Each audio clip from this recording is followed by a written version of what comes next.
Okay, you have 10 seconds. I want you to think of as many things as you can to do with America. Go.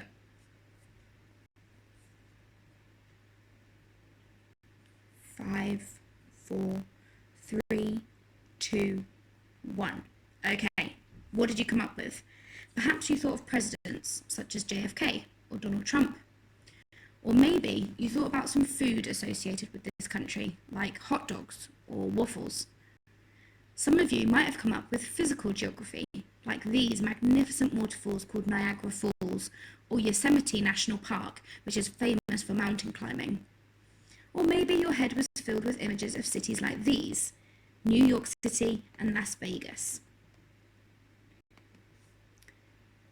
Something you might not have thought about when I said America was this question. How did this country begin? Well, America the country, and I mean political country, not the landmass, is actually only 243 years old. When you think of the European history we've been learning about this year, that seems pretty crazy. Of course, there were people on the landmass of North America for thousands of years before this. They belonged to a group known as Native Americans. So our learning this half term is going to investigate the question, how did America begin? Well, to understand that, we actually have to go all the way back to England in the year 1536. Henry VIII is married to Catherine of Aragon, and she's had a baby, a little girl who will go on to become Queen Mary. However, Henry isn't happy. He knows that he really needs a male heir. There's a theme we've been thinking about this year, men and women's rights throughout history. So poor old Cathy will have to go. But there's a problem. England at this time is part of the Catholic Church, which is absolutely 100% totally against divorce. In fact, the Pope was so against the idea that he threw Henry out of the Catholic Church. I don't mean he made him leave the building. No, he actually had to stop worshipping in the way the Catholics did. Big problem. Luckily for Henry, he had a solution. That solution was to create his own church, something he was definitely allowed to do, as king and everything.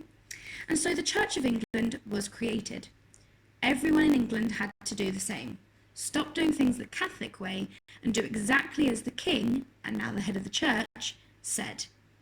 This made some people happy, as they thought the Catholics were too over the top anyway. In fact, they wanted Henry to move even further away from their traditions.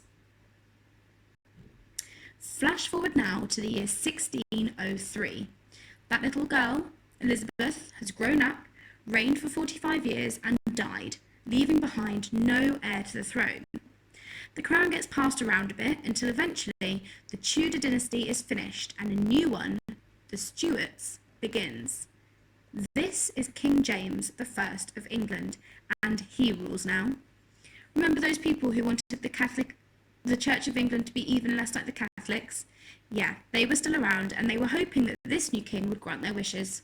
What do you think happened? Well, of course, nothing in history is that easy. James wasn't going to budge, and the Separatists, as they were known, had to continue to meet in secret to avoid punishment. Some Separatists met in our borough of London, Southwark, but the biggest group met in the north of England, in a small village called Scrooby. Their leader was William Brewster, and he held services in his own home. This made Kingy mad. Very mad. If there was one thing you didn't want to do in the 1600s, it was to make the king mad. You could have ended up in prison, such as the Clink in Southwark. Many Separatists did end up in prison, and some were punished publicly, like this picture. The Separatists needed a plan, and they needed one fast. Go back to Purple Mash now and find the next part of your lesson.